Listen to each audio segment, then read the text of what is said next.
When I moved into my apartment, I noticed a strange hollow sound from the bedroom wall. I thought nothing of it until the noises started. At first, it was faint scratching, like nails on wood. Then came the whispers, muffled and low, like someone talking through the wall. One night, I pressed my ear to it, trying to listen. That's when I heard it. "I see you." I jumped back, heart racing. The next morning, I saw it a crack in the wall. Small but growing. By the third night, the crack was wide enough to peek through. Against my better judgment, I looked. There was a room behind the wall, dark and empty. But it wasn't empty for long.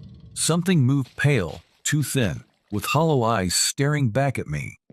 Now the crack is bigger, and I can hear it shifting inside, scratching, whispering my name. I'm leaving tonight, but I'm afraid it won't let me go.